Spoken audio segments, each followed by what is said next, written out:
way U.S. history is taught is horrible, because it's turned into, oh, this is a rebellion against King George III, right? It's a rebellion against the king. And it's like, it is and it isn't, meaning it's a rebellion against Parliament. No taxation without representation. And the king just symbolizes executive authority that isn't answerable to the colonists. But then they do have an elected monarchy. And so what's that about?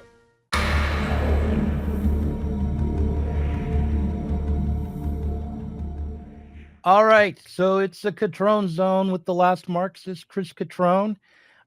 Tentatively in advance, I'm thinking the title of this episode will be the Yankee Doodle Marxist, or Yankee Doodle Ultra Leftism, something like that.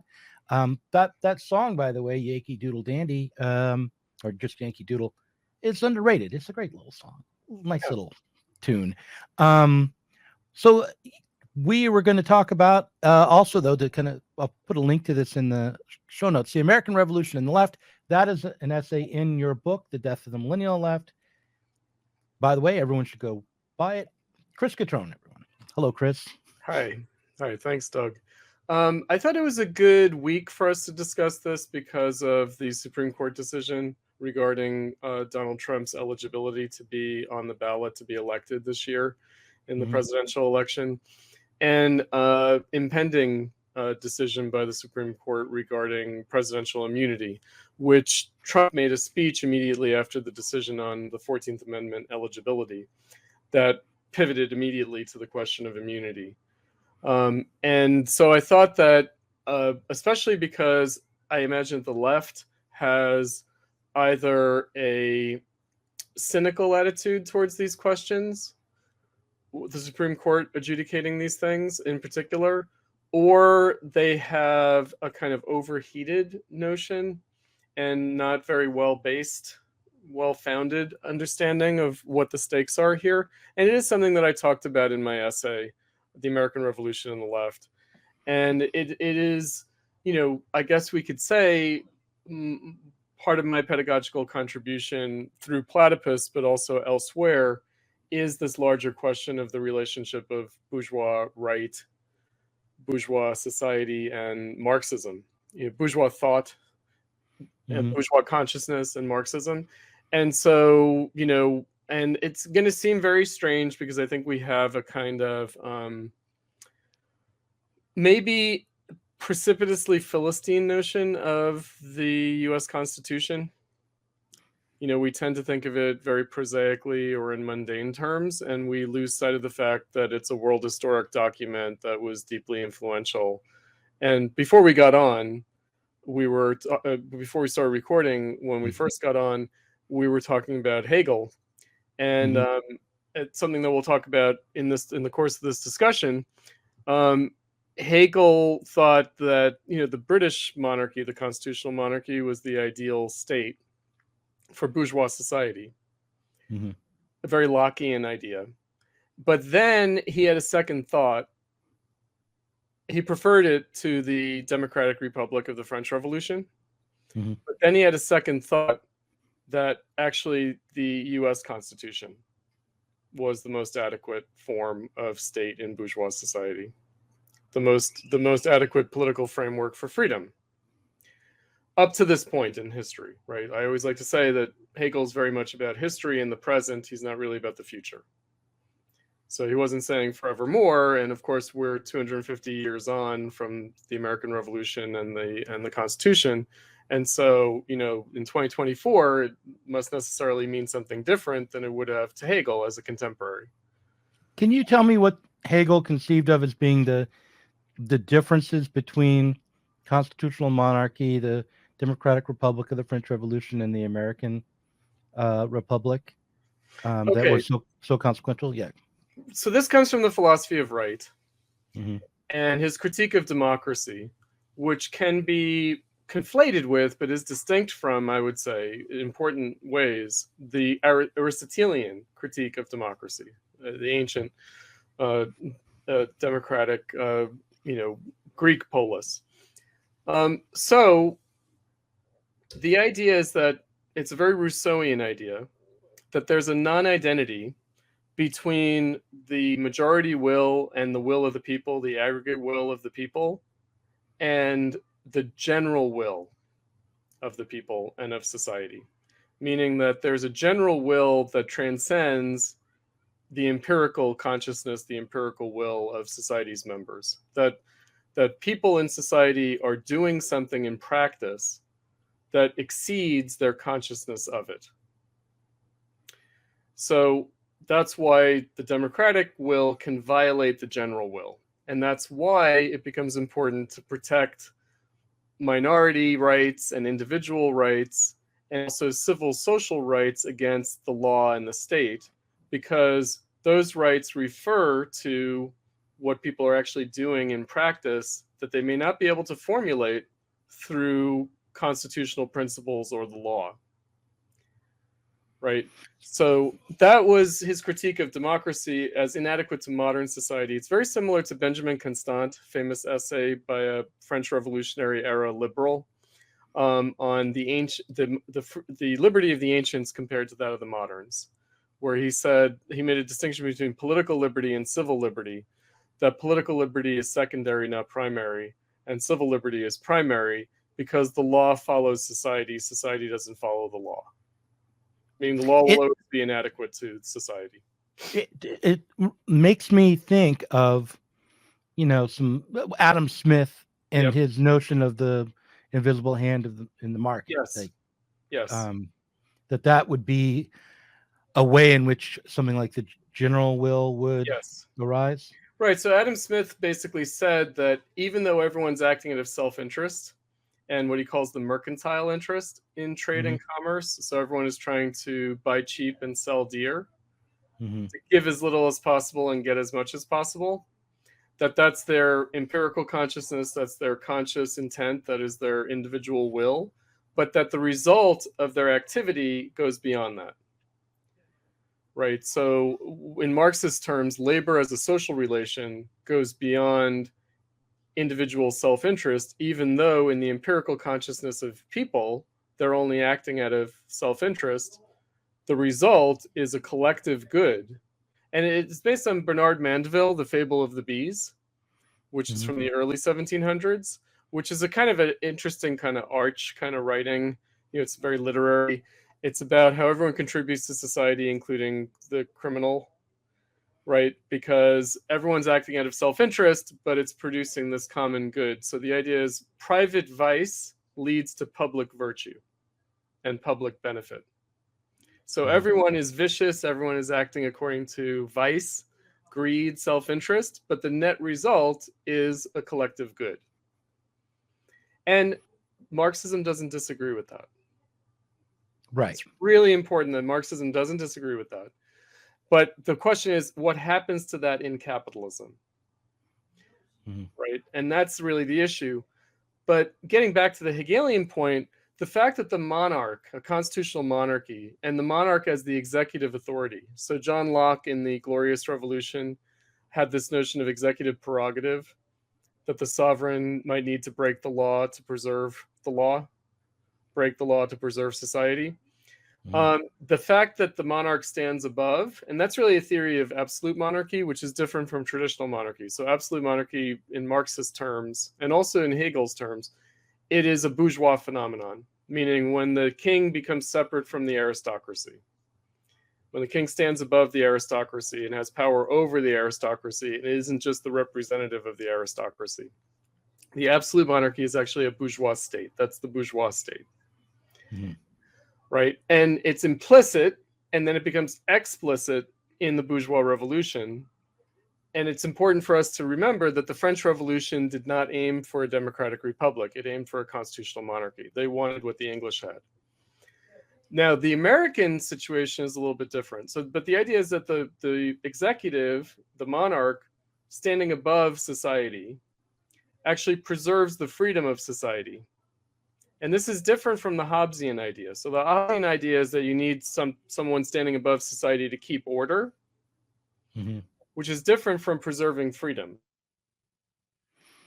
No, you froze. And implicit implicit in the absolute monarchy idea, but explicit in the constitutional monarchy idea, is that actually it's a liberal monarchy. That's what it is. Like Hegel's a liberal, he rather than a Democrat, he's a liberal, meaning the separation of the monarch from the democratic will actually preserves the freedom of the people against the people themselves who might do majoritarian curtailment of their freedom. Right? Mm-hmm. So that's the idea. Now, in the American system, and this is what we're coming up against now with the Supreme Court and Congress and the presidency and Trump arguing for presidential immunity, is that what you have is you don't just have a constitutional monarchy. You don't just have like an elected monarch, the president, although that's what the president is. It's basically a term-limited elected monarch. Term limits came later, but it was established in practice by George Washington. But it's an elected monarch who has a finite kind of term and a kind of a Caesar figure, right? A kind of Roman dictator figure, like meaning an elected dictator, basically. But actually, what you have in the American system that's unique is checks and balances. So what you really have is three dictatorships. You have a legislative dictatorship, an executive dictatorship, and a judicial dictatorship. And these three dictatorships counterbalance each other, and that's how they preserve the liberty of civil society. By basically setting up, because the American revolutionaries saw that, well, it's not only the king that can be a tyrant, but the legislature can be a tyrant. Mm-hmm. So in the European system, the judicial tends to come out of the executive. Right? So one of the innovations of the American system is an independent judiciary.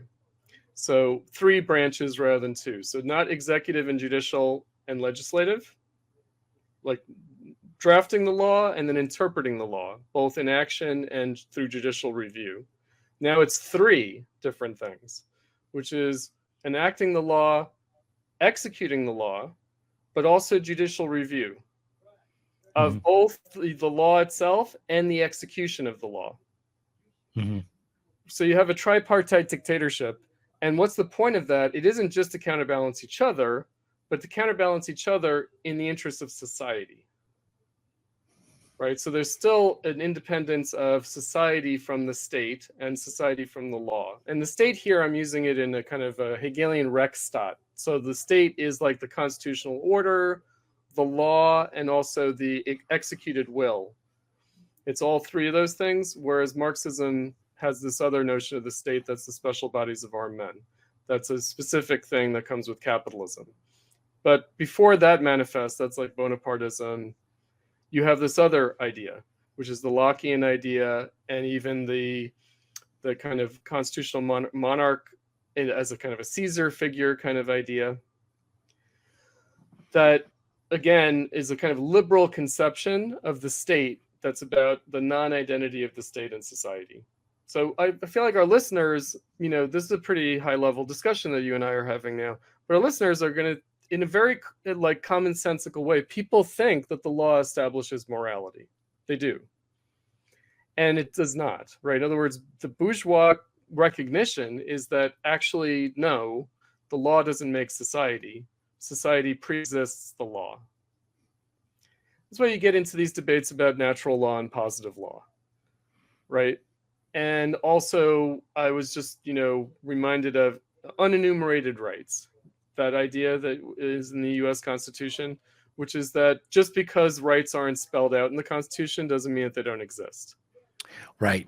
I want to talk to you about I want to ask a question about the Constitution as it relates to the checks and balances, and tell me if I'm wrong here, but it seems to me that there are the three branches of government that are checking each other, balanced against each other, but also they are themselves mediated through the Constitution and the laws, and that the theory of the society is what the government has to contend with and develop, right? So, and one of the static, It's not static, right? And so one of the things that is in the theory of the United States is that something that you just mentioned, which is that the civil society is granted all rights that aren't spelled out in the Constitution as being prohibited to them or by law, right? That's right. So yeah, I Often mean, turned into like the states, like the federal system, the states, right? Anything that's not enumerated by the Fed as limiting the federal government, they have different ways of thinking about this, and I feel like it gets like narrowed really quickly, and the basic idea is lost because we also have the counterbalance of the local states versus the federal government. right. But the federal Bill of Rights does spell out what every person should have as their rights, and it does say, at least at the federal level, that no, if it's not spelled out by law or in the Constitution that you are limited, then you're not limited. You're free. That's right. Right. It's tricky because that's been an evolving interpretation. Mm-hmm. Right. And that's why it's stated fairly plainly in the Constitution, I think. It is. But it is sort of remarkable nonetheless that historically it took a while for certain things to be recognized clearly as such. Right. I mean, the way that I like to put it, because in the controversy we're having now, is that if you get to a point where the Supreme Court has to interpret the Constitution and spell it out, then that's showing that there's a crisis. Right. Right. And that's part of what people object to about Trump, is that he's violating all the norms. And it's like he's making us spell things out that we would have been better off not having to spell out. I guess, yeah. I mean, I don't know. I'm sympathetic. I know where the Democrats are coming from when they make these complaints. I do feel it, that we'd be better off not having to spell it out. But also, I think it's inevitable that they have to be spelled out, actually. I feel as though the Democrats, like, there are two things that come to mind. The Democrats in 2020 war gamed their own scenario to send in fake electors, to get states to threaten to secede, to put rioters out in the streets to block the counting of the vote, and to interrupt the taking up of the electoral votes, and all of that. They war gamed it all out. John Podesta played Biden, and he was willing to. He was not going to step down.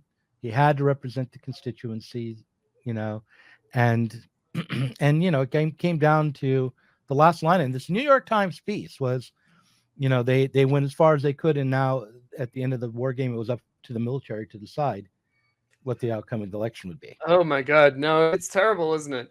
I mean, yeah. To say that Trump is the one testing the limits. They are testing the limits. Both, let's just say, the Republicans and Trump and the Democrats and Biden are testing the limits of the Constitution. Testing the limits. That's true. Because when you try to throw Trump off the ballot in Colorado, you're testing the limits of the Constitution just as much as Trump was on January 6th, I think. But anyway, that's my opinion. No, that's true. That is true. I mean, I think that Trump was pushing the envelope on January 6th in slightly different terms. In other words, I don't think that he was testing the limit of the Constitution. I think he was testing the limits of basically, like, he was like frightening the Democrats with the idea of, look, I'm not going to go peaceably. I'm going to let you know.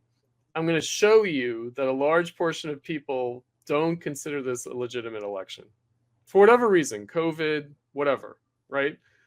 And just be warned, right?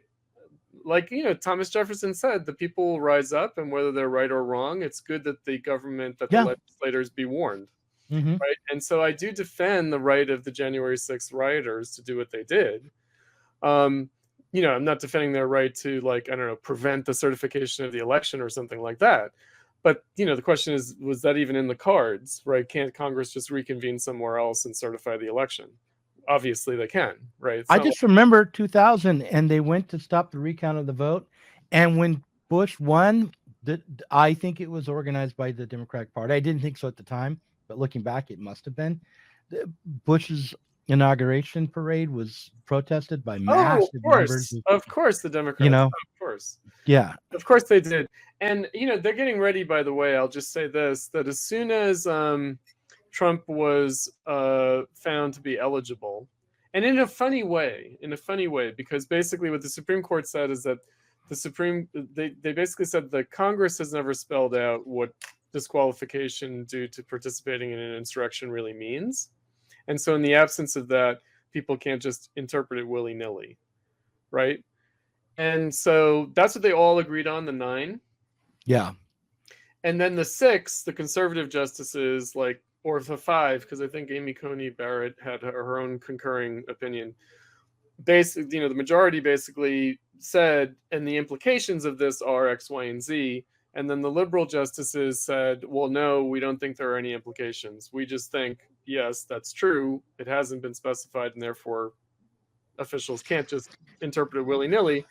But then, so what they've done is Jamie Raskin has now, basically convened a committee with Eric Swalwell, of all people, and Debbie Wasserman Schultz, who we know from the Julian Assange saga, right? The DNC email leak.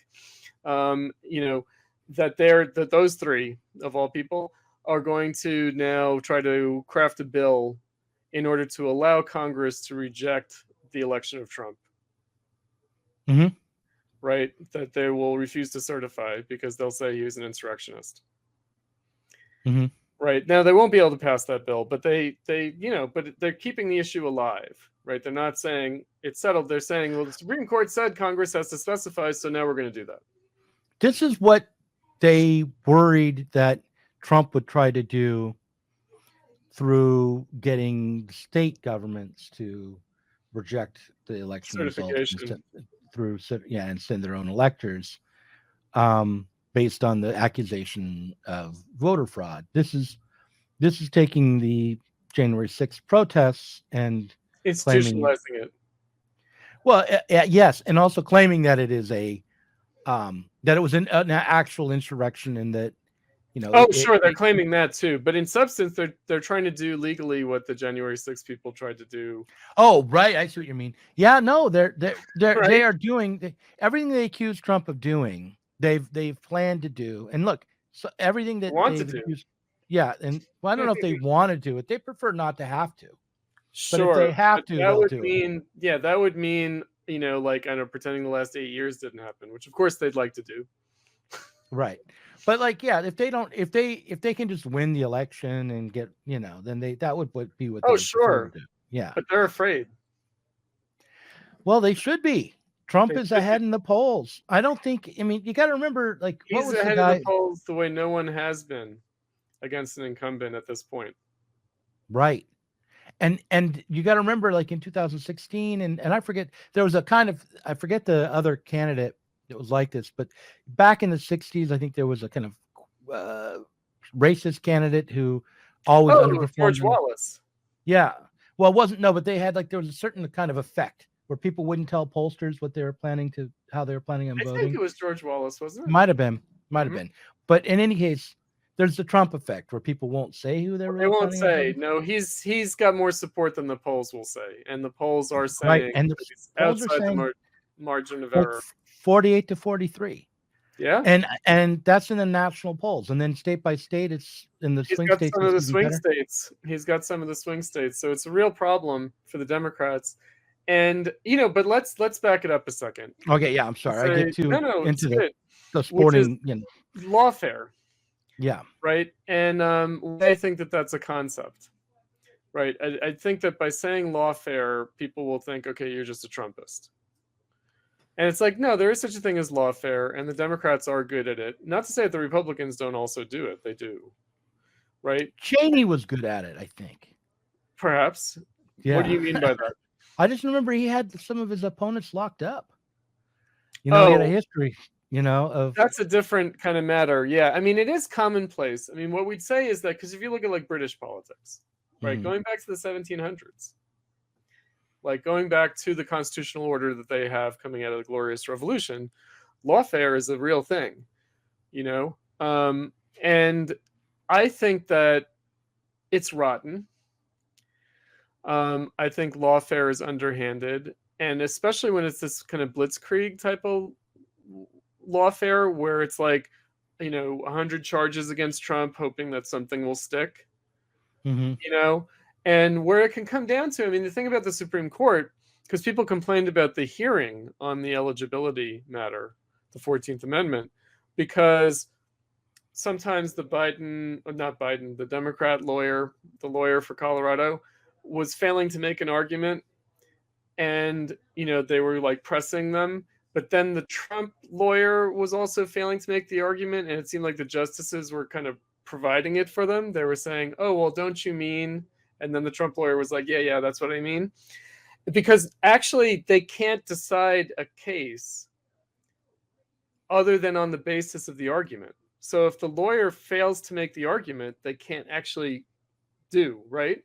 Mhm. And so with the number of charges and the number of cases against Trump, it increases the likelihood that through a lawyer's error, that something will slip through, and then it'll be like, "Oh, too bad, you failed to make the argument." Yeah.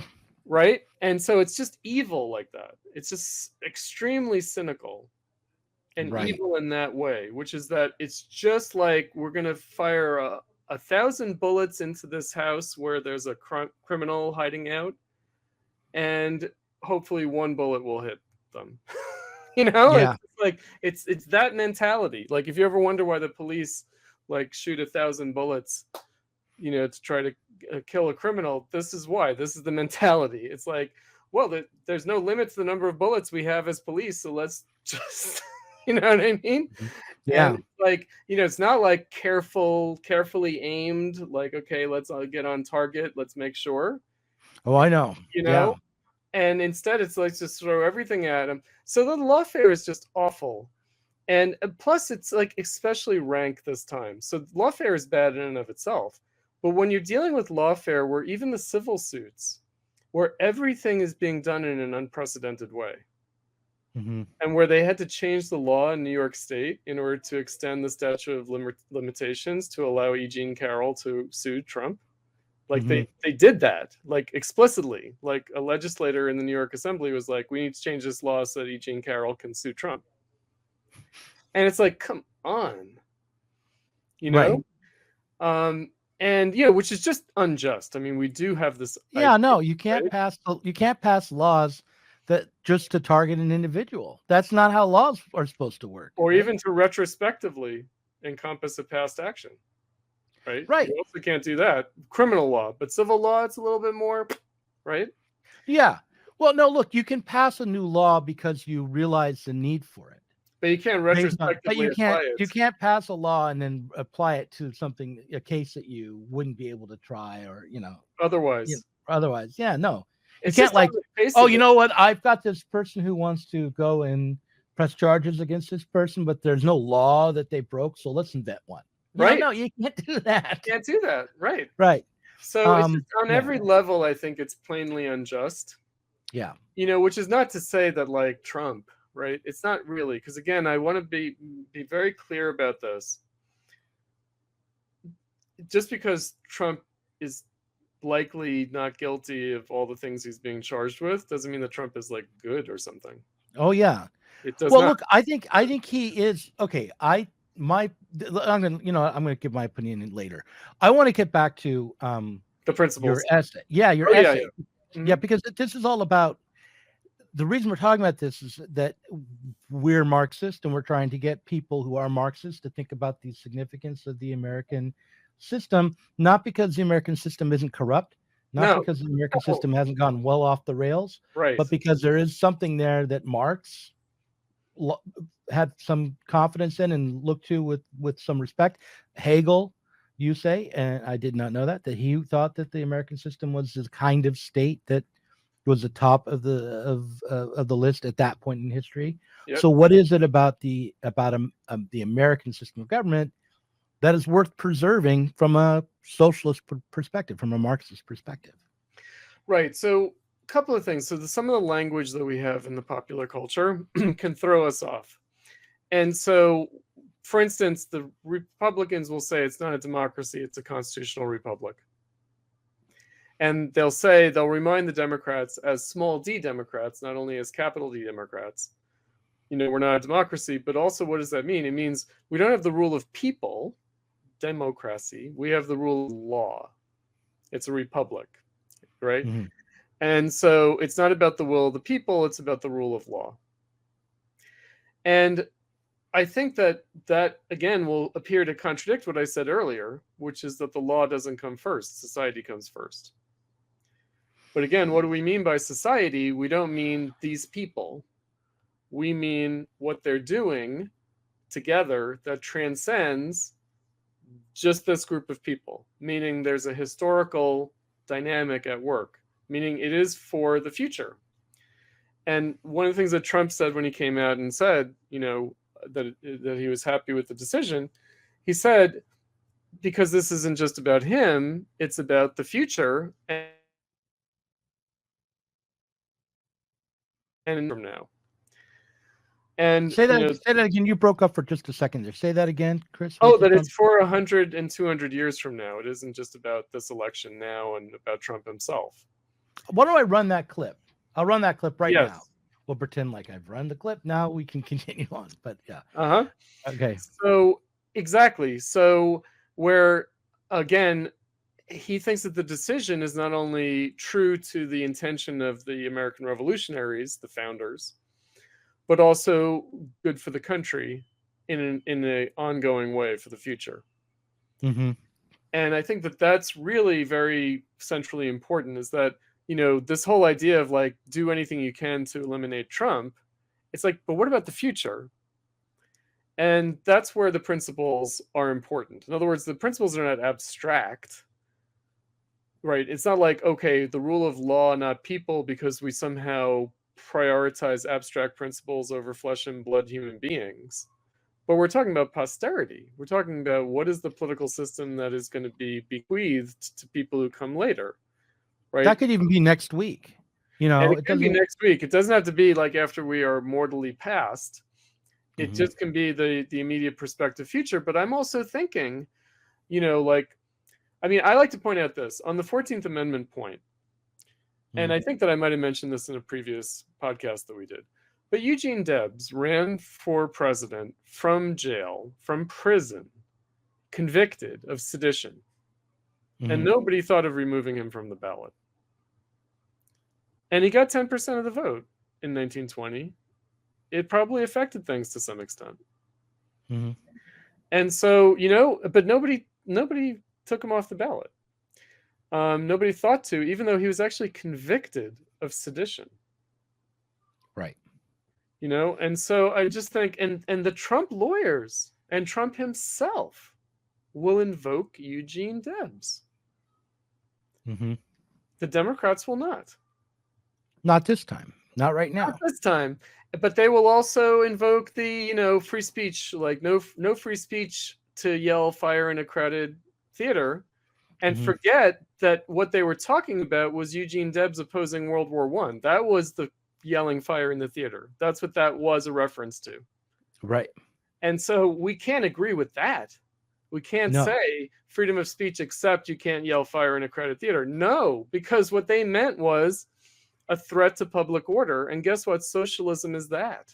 Socialism, agitating for socialism, and not even socialism. A labor strike is a threat to public order. Like, it's all insurrection, terrorism. Like, we got to be very careful about this, because they're ready to call anything insurrection, call it terrorism, call it sedition, say free speech, but not that. It is remarkable to me how the party that was calling the Black Lives Matter protests where buildings were set on fire peaceful protests are now calling the walking into the Capitol building and breaking windows, and some of them were armed, but no one was shot except for a protester. Or a rioter, whatever she was. A rioter. Calling that insurrection.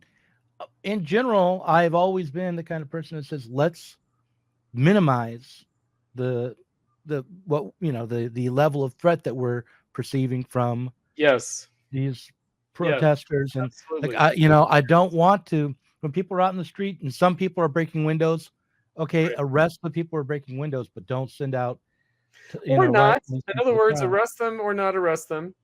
Meaning like Trump wanted to, I think, invoke the Insurrection Act to use the military to put down the No, Black I know. Lives Matter protests. I know. He didn't, and I think he didn't. Also, he made the decision not to do it. He threatened to do it. I think he chose not to do it. I don't think that he had to be persuaded not to do it, because I think he realized the political liabilities of it. Oh yeah, it could have made things much worse. Much worse. Yeah. But and I would not have supported Trump doing that. No, me neither. But when I say Absolutely arrest, not. And well, I'm granting the police. Okay, sure. If you can catch that guy, go arrest him. But sure. Or don't even bring. in our time, the LA riots, they did send Right. in the military. Yeah. They did invoke the Insurrection Act. Mhm. And actually, the LA riots were less than the George Floyd protests and riots of 2020. Mm-hmm. Those were greater in scope than the LA riots were. Were more people hurt by the George Floyd protests than, because the thing I remember about the LA riots is that there was a brutality to it. Now, that happened in the George Floyd riots too. It did. And it happened in a more widespread way around the United States. It definitely did. I mean, when you were asking that, I was immediately thinking, well, surely the police killed and harmed more people in suppressing the LA riots than was the case. Oh, no, I know. So I know. when I think of violence, I think, oh, how many people did the police send to the hospital? I was thinking the way they would justify that rhetorically in propaganda at the time was they would say, oh, this trucker was pulled out of his car, and that was that incident, right? But I'm not sure that the LA riots were especially violent. I mean, there were instances of violence, but I don't think that they were like more violent than the George Floyd riots. I don't think so. I mean, it's one of these things. I was also thinking about under Obama, the Ferguson riots. Mm-hmm. And Don Lemon, CNN, condemned the riots for like burning cop cars and looting and burning a CVS. And he called it violent. Mm-hmm. And I was like, that's not violent. Like, nobody's getting hurt.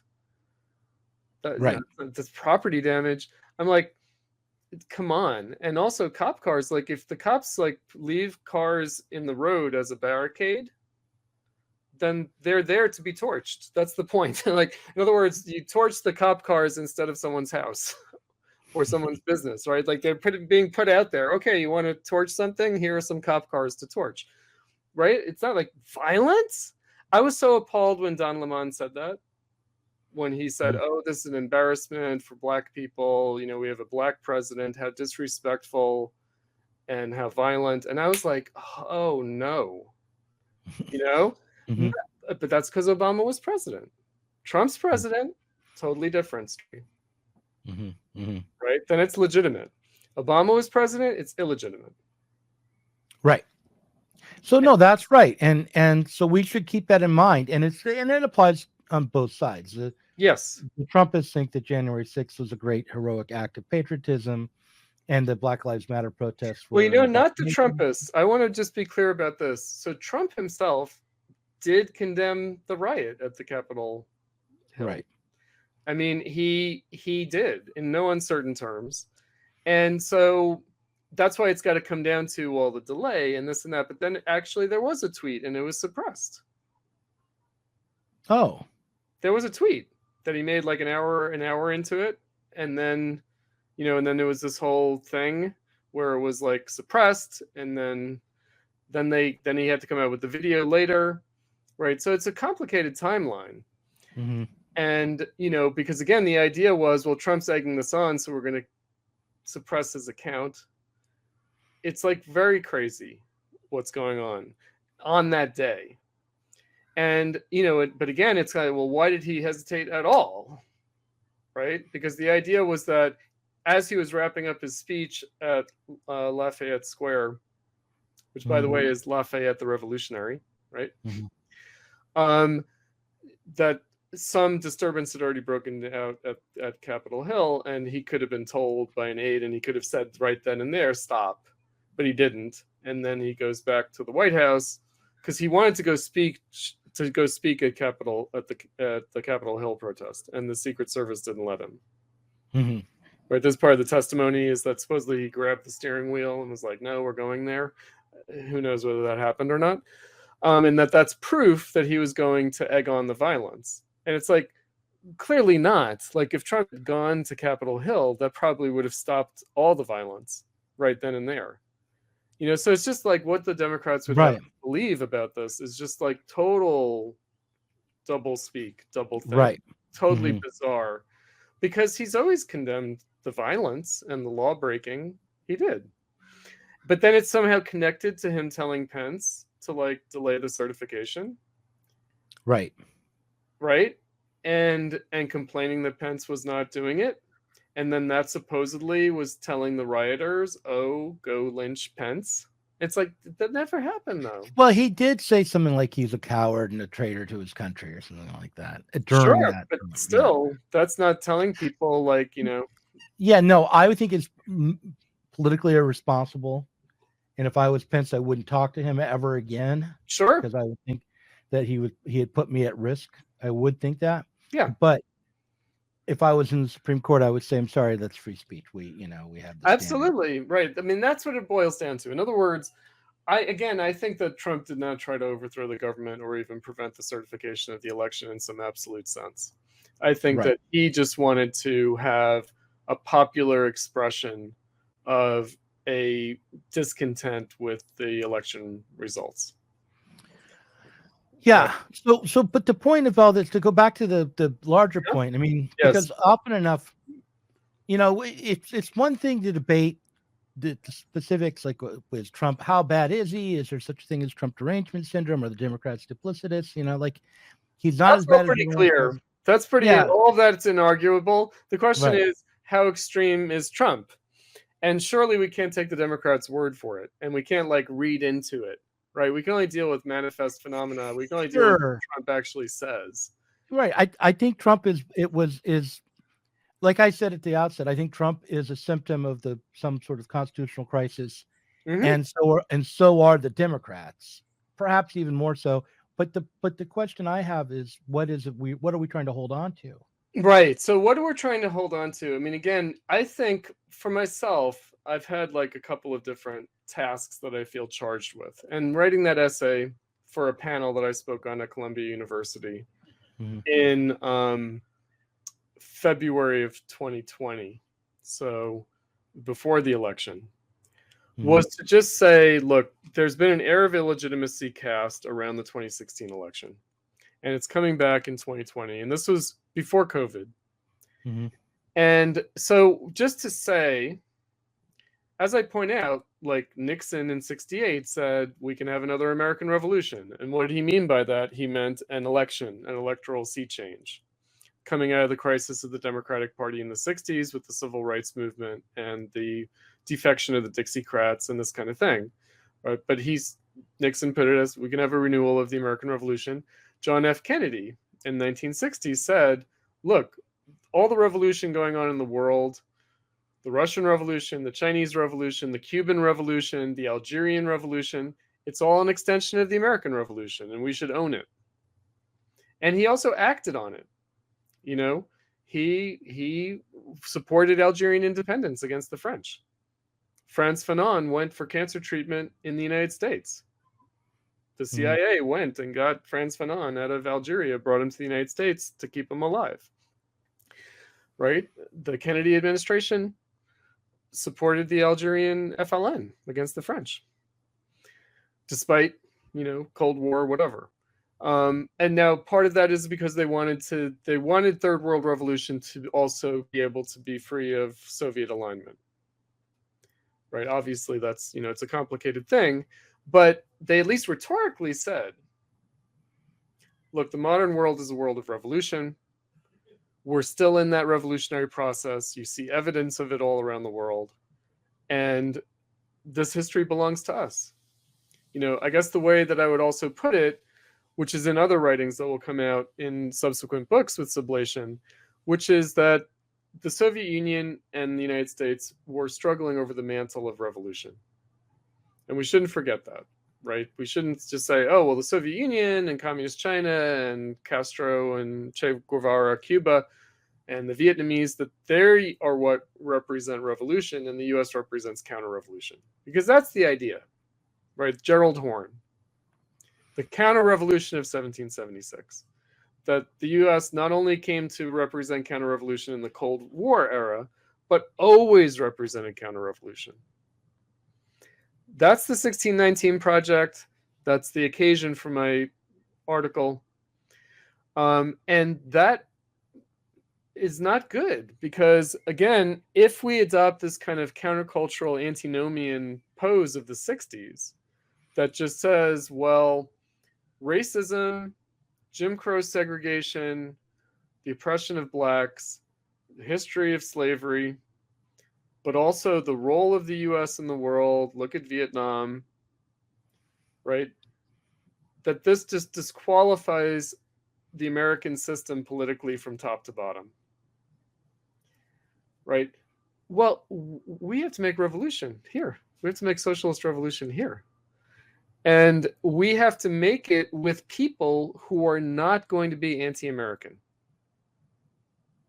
Ever. That's never going to happen, right? The working class is never going to, in its majority, in its organized, even plurality, ever be mobilized on anti-Americanism. Never. So then the question is, what is America? Right? Because I think people think America is like white, Anglo, something or other, Christian. It is not. America is a country of ideas or an idea. It's an experiment. I think Trump said that in a recent speech. He's like, people talk about America as an experiment. He said, I don't know what I think about that. I'd rather think of it as a country.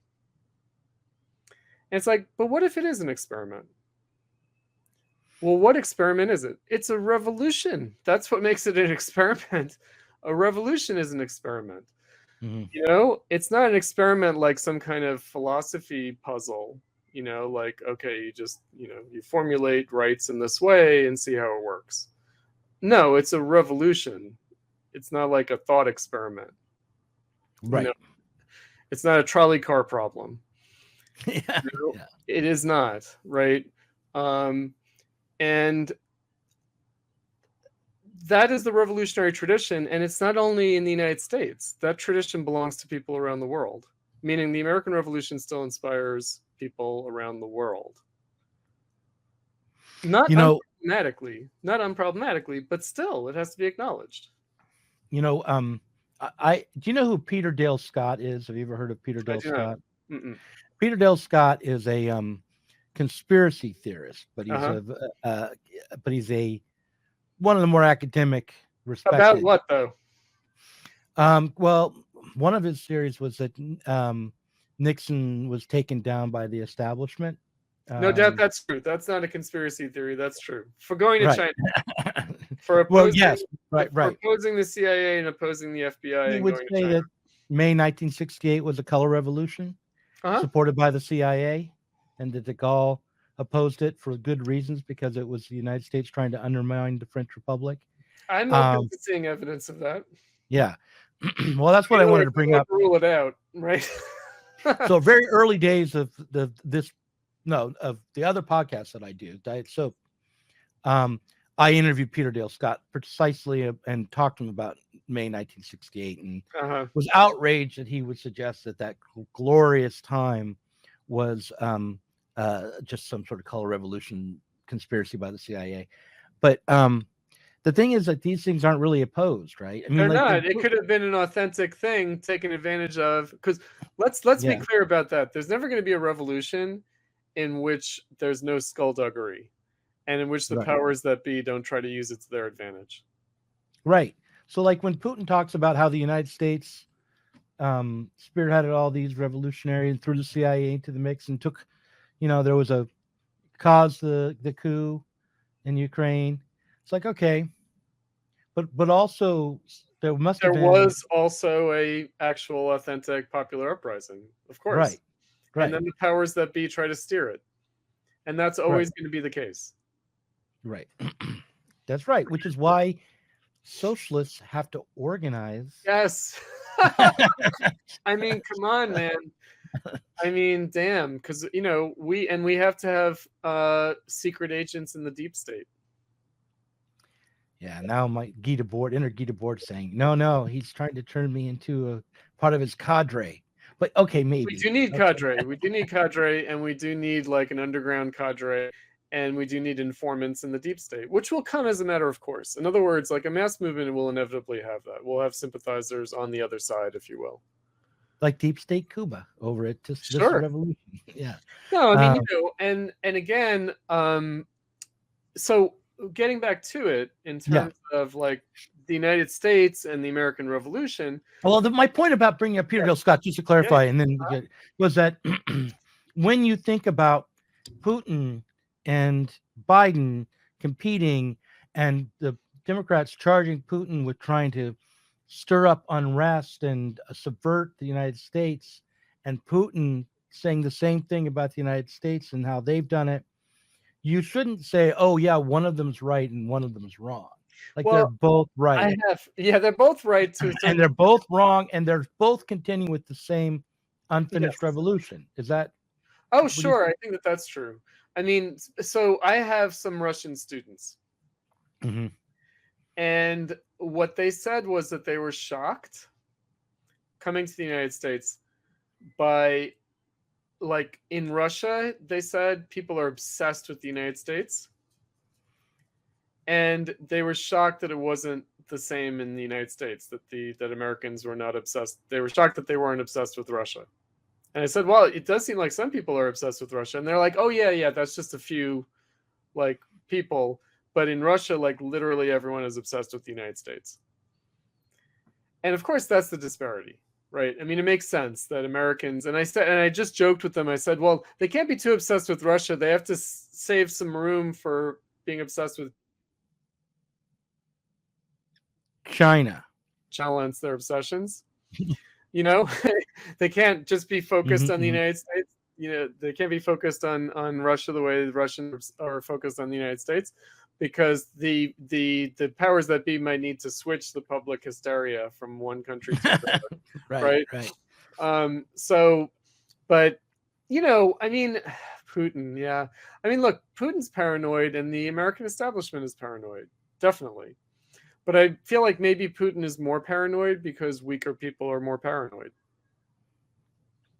You know, right? Paranoia is an expression of weakness, and the U.S. is not that weak, right? I think that the U.S. is more cynical, like the Russiagate hoax against Trump, which they're now trying to refurbish by saying that in the end the Hunter Biden laptop was a Russian plot because there was a Russian national FBI informant who admitted under duress, I'm sure, that he lied in something or other. And so it's now like, oh, well, see, it's still a Russia hoax. And I kind of feel like they did that knowing it was false, though. Right? In other words, Putin might be thinking that every, dude who comes, every like little aide who comes to serve him tea is secretly a CIA agent poisoning him. He might. But these Americans who rail against Russia, they know it's not true. Right. They know it's not true. That's the difference. By the way, so what they're saying is Hunter Biden. I like that, though. Actually, Biden's son is Hunter S. Thompson. I didn't realize Biden was that old, but yeah. So anyway, Hunter Biden, is he claiming that that's not? He's like, nothing on that laptop is true, and it was all made up now. They're not saying that, but the implication is that everything that connects the dots of the stuff that's on the Hunter Biden laptop, like all the connections that are being drawn, that are being extrapolated from the data that was gotten, that all of that was steered by this one informant who was trying to fabricate a story.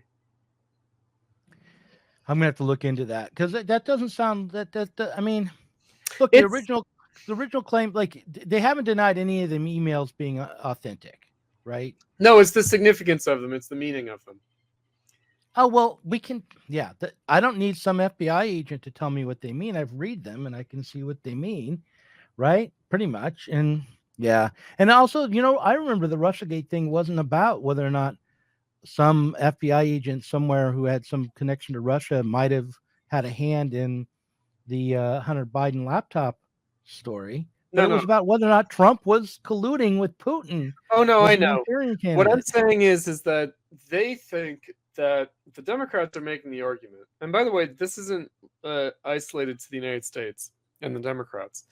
Brexit was blamed on Putin's interference, Mm-hmm. I and know. the French election in which Marine Le Pen got a lot of votes, that was and as well as Mélenchon, that was also blamed on Russian interference. Mm-hmm.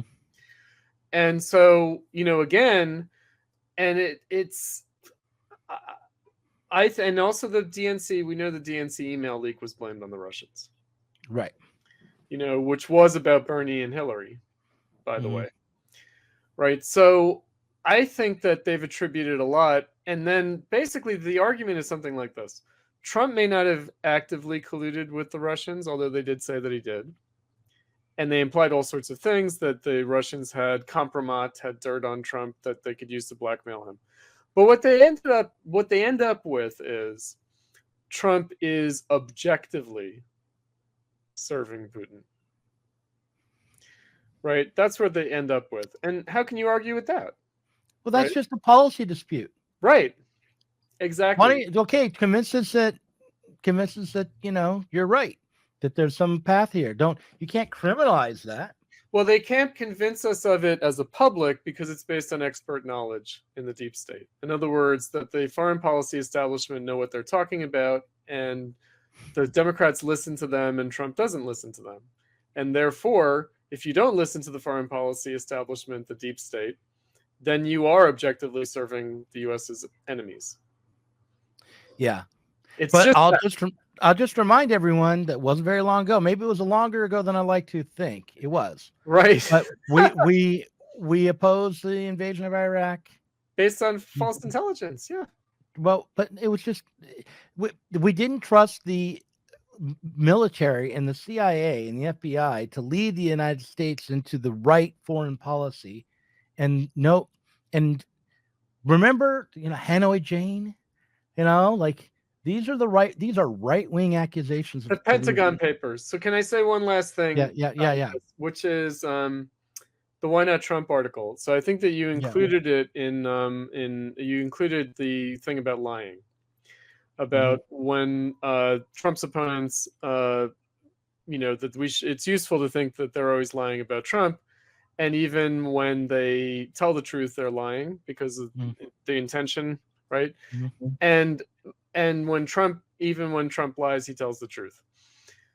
The footnote to that was Hannah Arendt's essay on lying in politics, which is about the Pentagon Papers.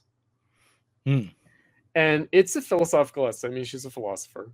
And it's about, how lying is essential to politics, not because people just want to be deceitful, but because people refuse to accept the facts as given, because after all, politics is about changing the world. Right. So what she says is factual truth is always insufficient to politics, because what politics aims to do is change the facts. Right. Change the reality, change the facts on the ground.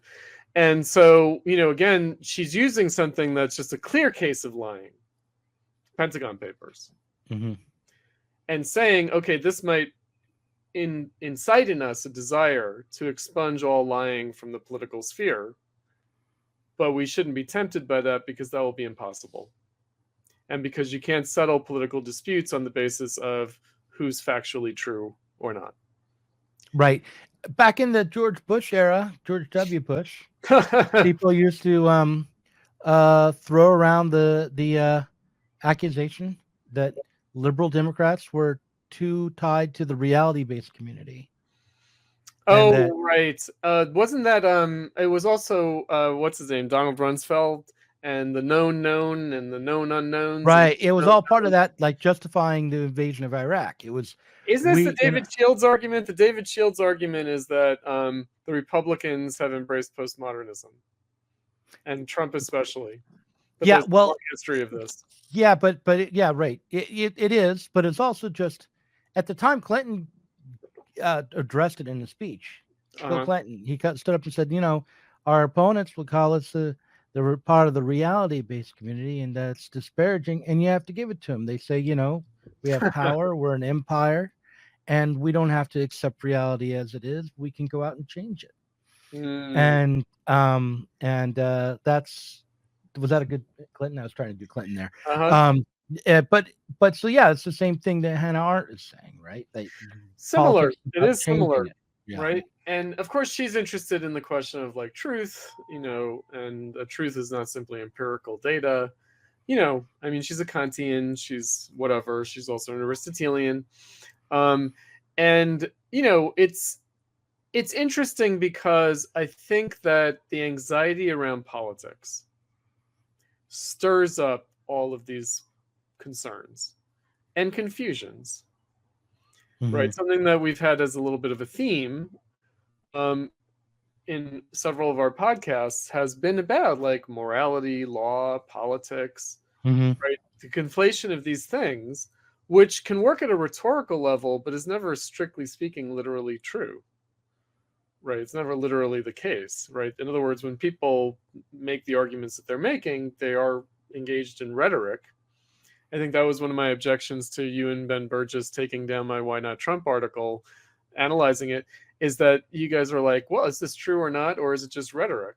And I'm like, of course it's rhetoric. Like, it's a political essay. It's this really short thing. It starts with a rhetorical question, literally, like the definition of a rhetorical question, and proceeds from there. Do you know? But that doesn't mean that it's not talking about something true. Right. Well, I'll have to go back and listen to my conversation with Burgess about that essay. It's funny that I hosted that critique of it and then ended up publishing it in the book. I don't think that Burgess said that it shouldn't be published, but I think that he thought it was kind of worthless. Well, I didn't think it was. Obviously, I didn't think it was worthless. Otherwise, I wouldn't have been bringing it up for a critique. Right. Tricky stuff. I mean, the time that we're living in, and again, like I would disagree with the Shields characterization, but I know what he's talking about too, meaning there is something there. I wouldn't address it just this way, but there is something there. And again, I think that in the popular political discourse, it is just being wrenched out of all like rational consideration. And that's my concern. My concern is, can we at least, step back a little bit, think about it, consider it. It's like, so you might have noticed that I just to also refer to some previous podcasts we've done, I ended up publishing an article on Israel-Palestine that basically was the greatest hits of our podcasts. Oh yeah. Right? And again, it starts with the term genocide, which I wish wasn't like so salient, but is. Did you know that protesters were following AOC around? Yeah, I did hear about that. Yeah. Yes, and they were like, "Why won't you say it's genocide? Why won't you say it's genocide?" And she was like, "This is unhelpful. This is not right." Hounding me like this. It was with her and her partner, her fiance. And then she also said, "Well, I have said it, but I'm not going to say it because I don't want you to get me on a little video post that will go viral. This is just not right to do it this way." Right? But it is kind of like, it's very much like Black Lives Matter and Bernie Sanders say her name.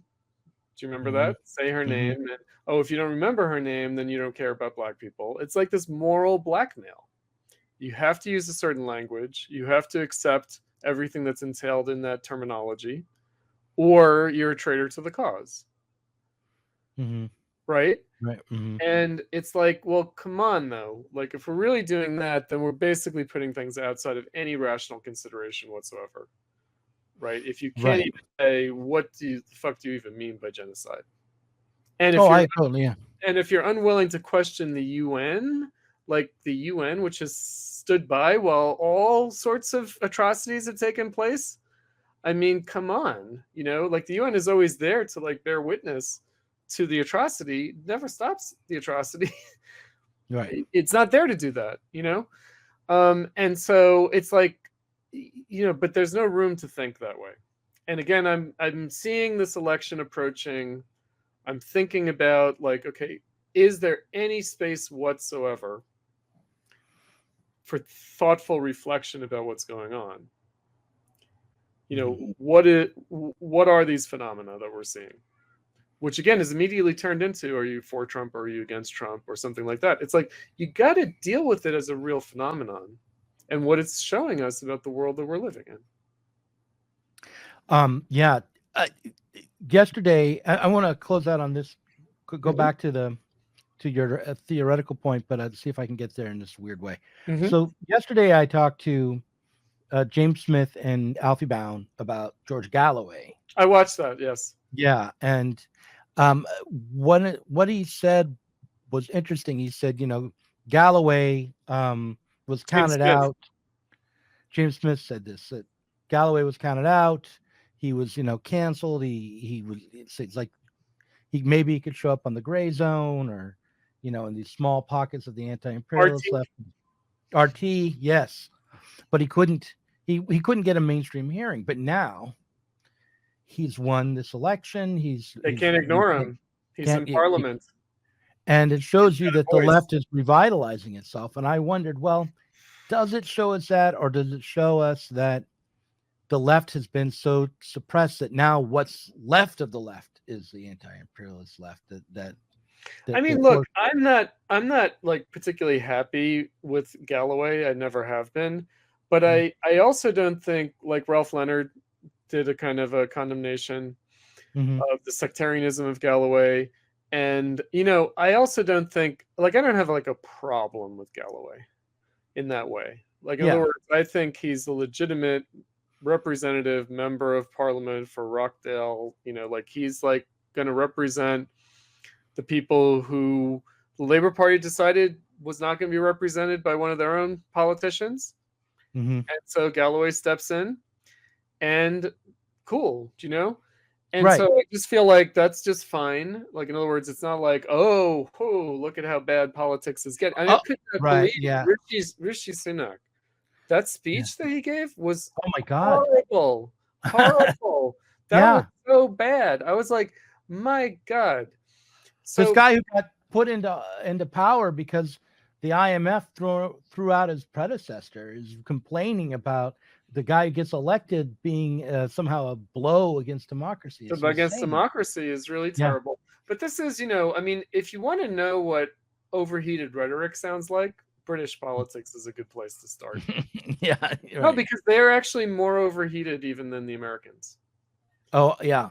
It's a point was to go back to what we need to do. Like, what my problem with this is I want to think through things so we don't get overheated, where we don't get overblown, where we don't drink our own Kool-Aid, and so, for instance, being anti-American is drinking the left's own Kool-Aid, I think. It is. Because it's like believing that, we're somehow already beyond where the American Revolution was, and we can now be in opposition to it without being a counter-revolutionary force.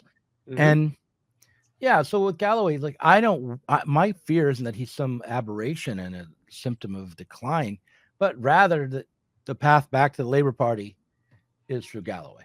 Oh, absolutely. And I thought that your question that you posed, which was, wasn't he just doing what the Labour Party would have done anyway, except they shot themselves in the foot, right? And I thought that's the exact question. That is the point. And James Smith was kind of like, yeah, that might be true. He kind of wriggled out of that one. Right? Yeah. That isn't just the vehicle for a rehabilitation, ultimately, of a labor representation. Right. And he even said, I wish Jeremy Corbyn would go and join the Workers' Party, Workers' Family Party, or whatever it's called. And Workers' Party of Britain. Right. Workers' Party of Britain. And which is apparently just a YouTube channel, according to James Smith, which makes me think maybe I should run for office somewhere. I've got a YouTube channel. But no, it's an interesting moment. And I do think that, well, in the second half, we'll talk about, because Conrad Hamilton talked about the Platypus Affiliated Society's Yankee Doodle ultra-leftism, which he attributes to me, Spencer Leonard, and James Vaughan. Oh, okay. Well, I want on the list. How come he didn't call me that too? I want to be on that list of the ultra leftist Yankee Doodle I guess whatever. because you haven't like signed your name to some manifesto that we never wrote or something. I don't you know what I mean. It's like, psh, you know. But basically, the main point he was making there was Conrad Hamilton at Sublation Socialists on Facebook. He was saying the DSA is the only viable game in town. Still? And yeah, he's saying that, and we might not be happy with it, but we have to admit it. And the only alternatives are Yankee Doodle, ultra leftism, platypus, or value critique nonsense endnotes. Okay. Well, that's just because he's only looking in our direction. That's because he looks to Sublation and looks around Sublation, and what does he find? Right. Me, the Marxist humanist value critic guy, and you, and James Vaughan, and Yeah, then like people like Ben Burgess and This Is Revolution and the DSA. There are other things. We're not everything that there is out there. Well, they want to assimilate it. I mean, that is the thing. So I think that, again, James Smith was happy to attribute the Galloway election to the anti-Israel protests. Right. And I'm not sure that it's so contingent on that. I mean, in other words, that was the opportunity. That was also the occasion for the cancellation of the labor politician that opened the space for Galloway. But Galloway's there. Like, in other words, he is there. Yeah. He's been in and out of British politics for a long time. And so this might have been the occasion for it, but it's not the entire reason for it. And again, I think that the argument there was that somehow there's an authentic populist moment that attaches to the Palestinian solidarity protests. Yeah. I don't know. In other words, I'm not going to rule that out of account. But I also think, isn't that a rather thin basis?